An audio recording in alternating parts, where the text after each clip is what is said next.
about the subject water resource engineering 1.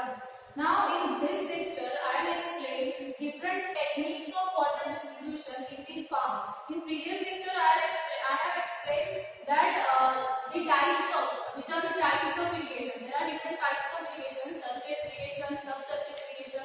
Now in this lecture we will discuss about the different techniques of water distribution in the farm. How we are going to distribute the irrigation water in farm so that the land will be irrigated. Okay. Now there are many techniques in this. First is pre-flooding, check flooding, furrow irrigation, basin flooding, and border flooding. I'll explain one by one what is the method, how we are going to distribute the water in each of the techniques. Now in this lecture I'll explain the pre-flooding and border flooding. Now pre-flooding, as the name indicates that it should flooding. Flooding means what? We have to know the water, or we have to supply the water in continuous way and control way. Okay. In flooding, what we are going to do? Continuous and controlled supply of water we are going to do for the irrigation purpose. Now in pre-flooding, in this method we are going to excavate the ditches. Okay, in this method the ditches are excavated and these ditches are placed at the contour. Contour means at regular elevation or equal elevation line, or on the slope, ups and downs of the slope. As this pre-flooding method is used in the sloping ground or steep slope ground, these ditches which we are going to excavate, these ditches are placed at up or down of the slope or on the contour, that is equal elevation point. Okay, I will draw a diagram so that you can understand. Suppose this is your main supply ditch, and from this ditch we are going to excavate the subsidiary ditches.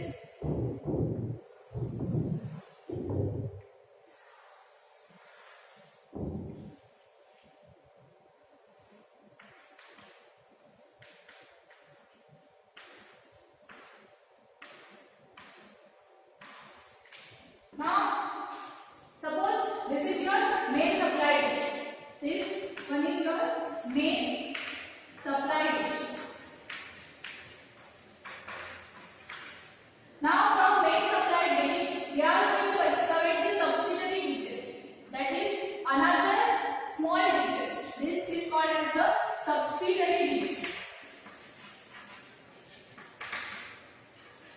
Now, for the irrigation, we have to flow the water from this ditch to the farm or to the land. So that we are going to excavate the openings from these ditches. Suppose these are the openings. Now from this opening, water flows like this in downward direction. As this ground is a sloping ground, the water flows at downward direction with the help of gravitational force. No mechanical means is used for this method. Now, suppose this is opening and this is your land. Okay, this is your land to be irrigated, and this one is your opening, and this one is your subsidiary ditches. The supply from main ditch, it comes to be the subsidiary ditch, and from subsidiary ditch we are going to excavate the openings. From that opening, the water flows to the farm. Now, in this method, what we are going to do? As the water flows from this opening to the downward direction or to the farm direction, we are not going to attempt any mechanical use or any manual use to restrict that flow. Okay, suppose your flow comes to the lower end of your farm, but still you are going to not attempt any effort for the restriction of the water which is flowing from this opening. So that sometimes this pre-flooding is also called as the wild flooding. Why we are called as a wild flooding? Because there is no any restriction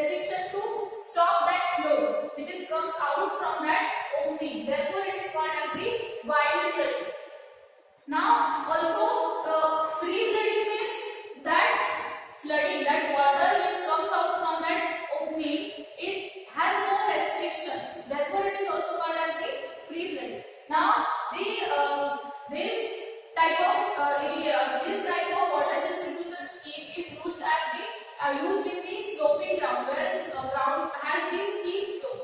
Okay. Now the interval between these two subsidiary ditches is around 20 to 50 meters. Okay. Now how we are going to decide this interval?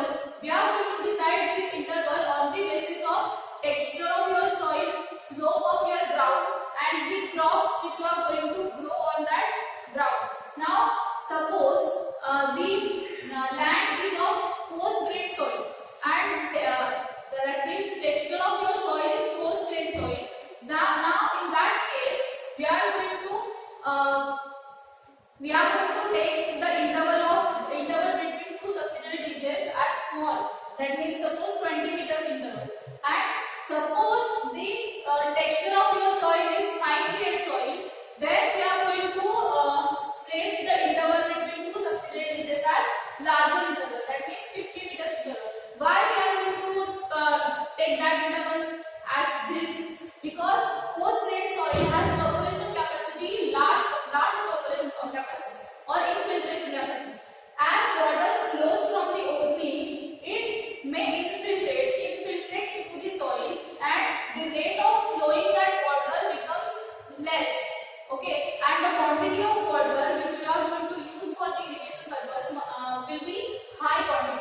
Therefore, the interval should be small in case of coarse grained soil, and in case of fine grained soil, the percolation capacity is less. Therefore, infiltration rate of the water into the soil will be the less.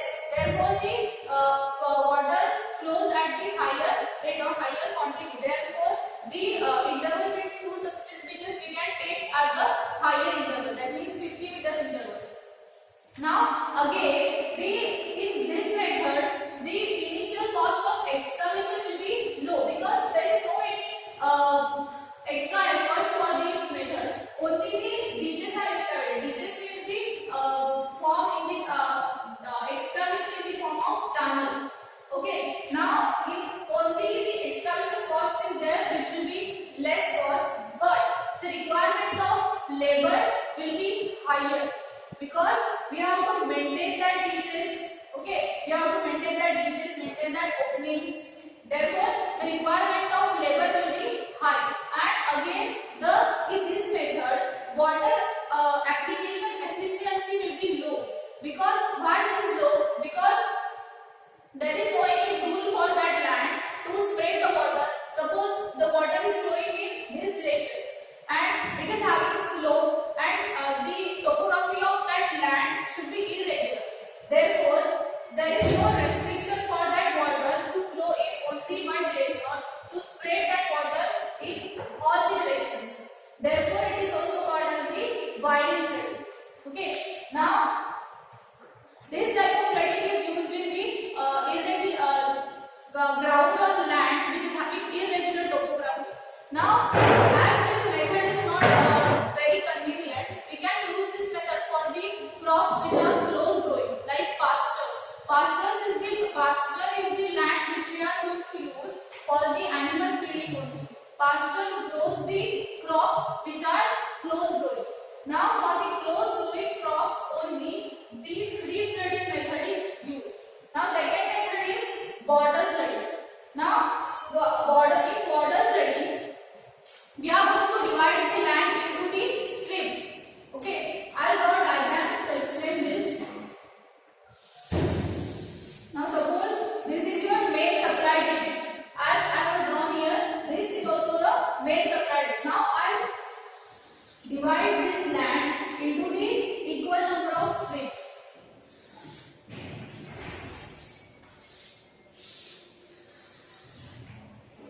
Now suppose your farmland is this much. This is the continuous land. Now this is your flow of main supply line. Now this is your borders.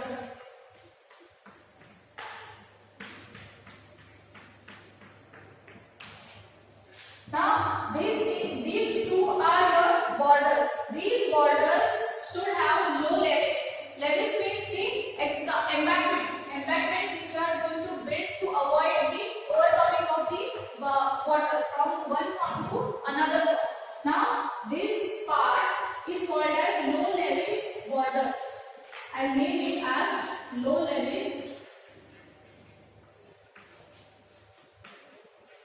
borders. These two are low level borders, and the area between these two borders is known as your strip, border strip. Okay, this is your area to be irrigated, and this is called as the border strip, and these two are the low level borders. In this, the whole farm in border flooding, whole farm is divided into the number of strips which are divided by the low level borders. Now the height of this level should be such that the water from one strip to another strip should not overtop each other or should not mix with each other. Now the ridge line between these two borders should be perpendicular to the flow of water.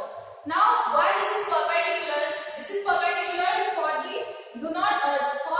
not to percolate the water from one side to another side. We should excavate this border strip perpendicular to the flow of water. Now again here openings are provided, but these openings are gate operated openings. Suppose here is also one opening, here is one opening. These openings are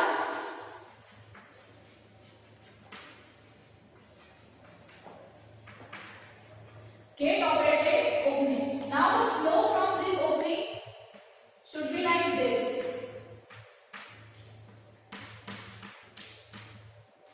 Now from these openings, once water flows from the top end to the bottom end, this is also the soil, and water should percolate or must percolate into that soil. Now the width or depth of this main supply ditch,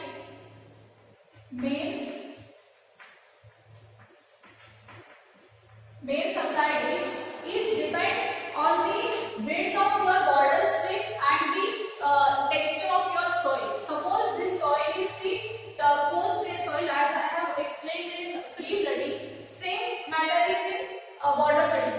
Now suppose the land between the border strip is coarse textured soil. Now once we are open the gate of this opening, the water flows from top end to bottom end. To reach the bottom end or lower end, the water should come by percolation. Now, if percolation or infiltration capacity of that soil is large, then we are going to use the large width main supply ditch. And if percolation capacity of that soil is low, then we are going to use a small supply ditch. Now, in short, the width of main supply ditch depends on the area or width of border strip and the texture of your soil.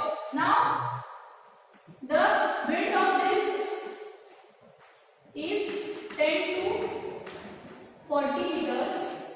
Width of this border strip, and length should be 100 to 400 meters. This value can change according to your land. Okay. Now, as I have explained, these are your border strips and these are your low level borders. Okay. Now, once the water comes from the top end and reaches the lower end, we can turn off the gate or turn off the supply of the water. Therefore, this is the controlled supply. In this, controlled supply of water is there, and in free flooding there is no any control on the supply of water. Now, for the time period to be irrigated, now here area, there are different terms. Infiltration capacity of soil is there, the depth of water is there, which is covered the area. Now area of irrigated area is there, time required to irrigate that area is there. Now the relationship between all these terms is find out by using equation T is equal to 2.3 y by f log to the base 10 q by q minus fa. Now Y is nothing but the average depth of water. F is nothing but the infiltration capacity of water. Q is the discharge which comes out from this gate, and F is again infiltration capacity, and A is nothing but the area which is irrigated. Now in next lecture I will explain how this formula is derived and how we are going to use the water flooding in actual field. These are the two forms of water distribution in the farm, and again check flooding, basin flooding and furrow irrigation are